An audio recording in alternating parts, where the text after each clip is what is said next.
that pass through the glass, the hourglass's window. And if you don't know what an hourglass is, look for a reasonably attractive lady in here and appreciate that for offering. It's a common regret of ours as the human race that we find ourselves lamenting how we failed to give our best, or that we regret not spending enough time with our loved ones. And then we find that we did not have the chance to do so before the opportunity to do that is lost to us. This is a topic that confronts us all. We can no more avoid it than we can peel ourselves away from our own shadow. A few years back, I heard of my dad's 5th uncle passing away. And there was a story that came with it. On his deathbed, he called his wife to his bedside. He took her hand and he drew a circle in it. Now, my family has some very nasty skeletons in the closet on the older people's side. So there was this very nasty rumor that he was lamenting that he would not be able to spend his share of the inheritance that came from this massive family bungalow that was recently sold for $6 million. I wasn't satisfied with that to be the truth, so I decided to find out what the answer really was for myself. I went to speak to his daughter, his wife, and I finally found out what was the true story. He was simply saying, "My life has come to its end."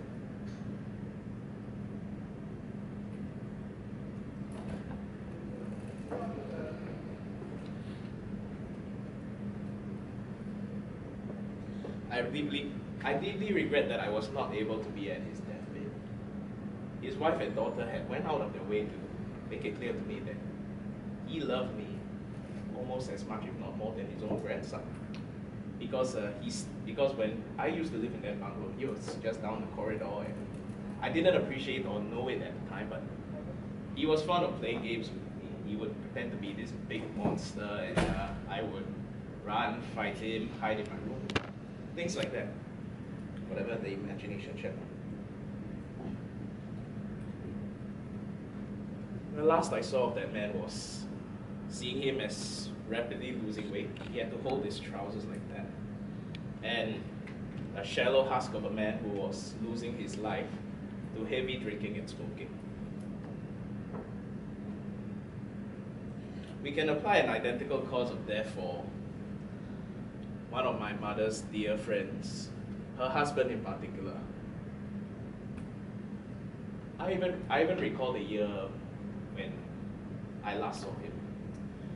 I was in my parents' car. It was Chinese New Year. We were driving around, and I proposed, why not go and do a bai nian to them, pay them a Chinese New Year visit. We went there, and on the way there, my parents made a very grim and realistic prediction. This is that man's final Chinese New Year. Unfortunately, it came to pass. I was at his house again a couple of months later, and they say at the end of a man's life, his words become sincere and true. I suppose that is what I received from him in the last time I got to talk to him. He was having a drunken rage that apparently had become common at his end. He called me up to his room after talking to his family. So up I went. What I received was a very fierce, drunken, but somehow sincere assessment of myself and my flaws in life. And that got me thinking and reflecting it.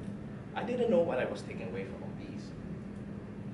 But as time went on, one of these days, my mother mentioned in passing that she claimed that my grandfather would still be around had she have been more involved in his care. And more recently, I realized there were more people who meant something to me, who were on a very short countdown clock. I visited my grandmother the past few years, and I've noticed she's been losing weight far more rapidly.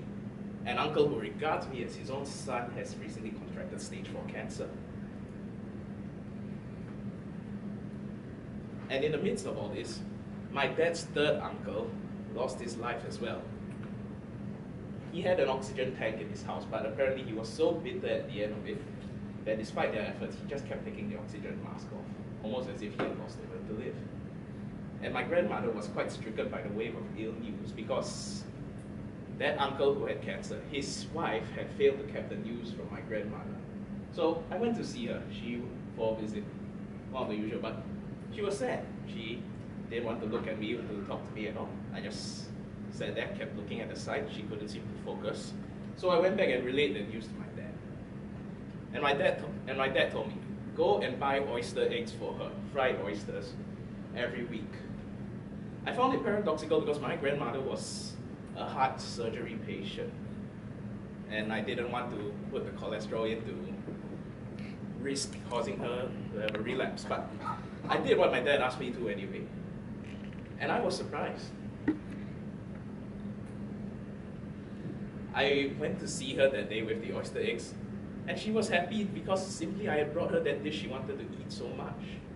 I didn't know she wanted to eat it that much. But that smile, I would have given many more times the cost of the oyster eggs for that smile. And what was that oyster eggs? $10. Just $10.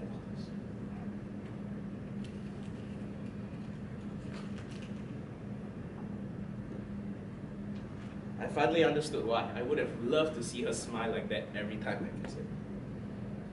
But in the midst of all this, is it really possible to suppress that feeling of regret that you never did enough when that person leaves? I realize it's selfish to look at it that way now. What's more important is that you make them as happy as possible before the inevitable happens. I was more worried about the fried oysters causing my grandmother heart trouble. But then I realized I was trying to fight the inevitable at the expense of using that time to make her happy. Take care of the people who love you, or don't.